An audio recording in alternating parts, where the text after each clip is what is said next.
let's talk about monsters, specifically Mary Bateman. She was born Mary Harker in 1768 in Arsенby. Ah yes, the year 1768. The modern circus was first shown by Philip Ashtray. He had horses and acrobats. I thought that I could keep you on topic today, considering Mary was a witch and you seem to have a weird fascination with them. Can we get back to the case? Fine. Mary Bateman, known simply as the Yorkshire Witch, was a fraud, a thief, and a murderer. And a witch. Yes. Mary was hung in 1809 for the poisoning of Rebecca Parisia. Let me get into the details of what led the thieving witch to murder. Alright, let's hear it. Her life of crime started when she was 5 years old, and she stole some shoes and hid them in her father's barn. That's weird. Some time went by, she took the shoes out, only to pretend that she had found them. I guess she was hoping her father would let her keep them. Ah, her first magic trick. The old, disappearing so I can keep them later in the act. A classic for sure. Whatever you say, Bird. The rest of her youth proved to be less eventful. At the ripe old age of 12, she left her family to become a servant. Ah yes, the good old days. Between 1780 and 1788, she moved from Thirsk to York and finally ended up in Leeds. Old-timey towns always have the most adorable names. These are still real places, Bird. I don't believe you. Well, while she was moving from city to city in these real cities that really exist, Mary would find work as a servant, and later leave each place in disgrace, due to her thievery and fraud.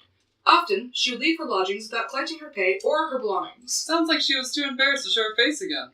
Something like that. This is also the same time that she met a Mr. John Bateman and married him in 1792, after dating for a solid 3 weeks. Romantic. The now married Bateman couple found lodging in Leeds. A few months later, Mary was back to her old tricks and started stealing from neighbors. Some people never change.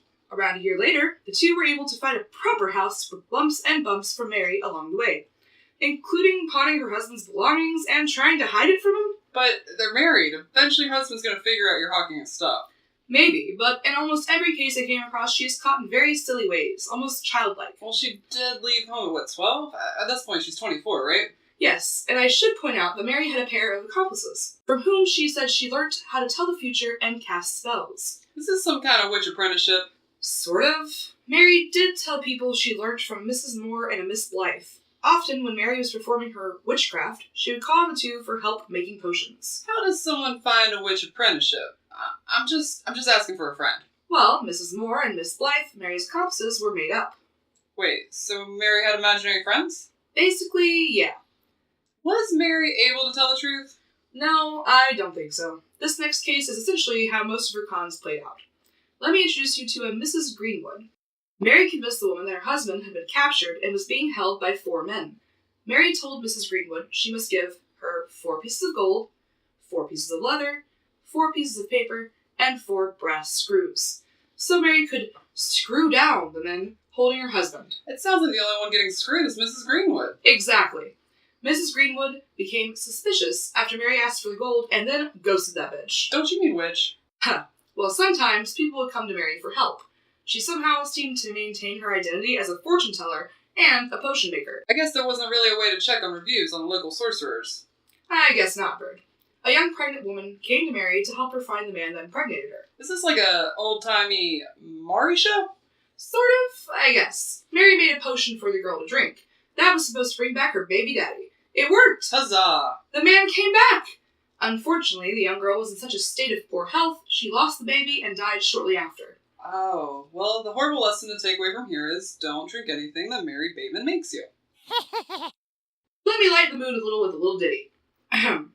Well, there once was a chicken from Leeds, who predicted the end times indeed. She'd give a great cluck, and out they would pluck an egg upon which read a creed. Christ is coming. Christ? Who the hell's Christ? Don't you mean Christ? Well, she wasn't great at spelling. The story goes as follows. Mary would take an egg and write on it with acid.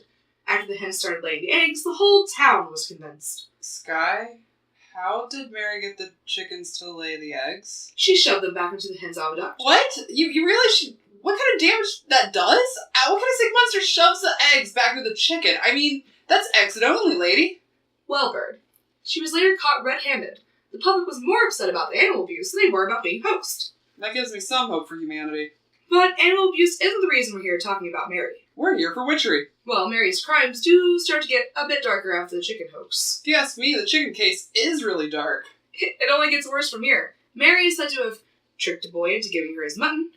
visited a sick woman to console her, and stole a loaf of bread and 2 shirts, left out a poison cake for her neighbors to eat, poisoned an entire family, stealing from them post-mortem, though she hadn't been charged for poisoning the family because the cause of death was said to be cholera. And this brings us to James Snowden and his wife. Is this finally the end? Not quite. Mary tricked James Snowden and his wife into believing that their son would drown if they didn't pay her to cast a spell. What the hell was Mary's life even like? Did she just eat, shit, sleep, and con people for fudge's sakes? Something like that. The Snowden con was supposed to end with the 2 drinking a potion from Mary.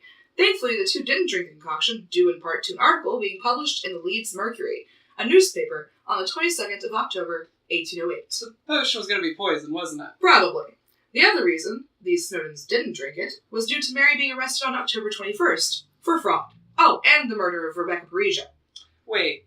We haven't even talked about Rebecca yet. For flub's sake, Sky, is this going to be a 2-part episode? Don't you remember the last time we did this? I do, but the details of this case were hard to fit into, one neat episode. Fine. How long am I going to have to wait to actually find out that Mary Bateman poisoned Rebecca and later was hung on the 20th of March in the year 1809? About a week. Okay, I can do that. Yeah. Alright. Well, be wary of the monsters out there.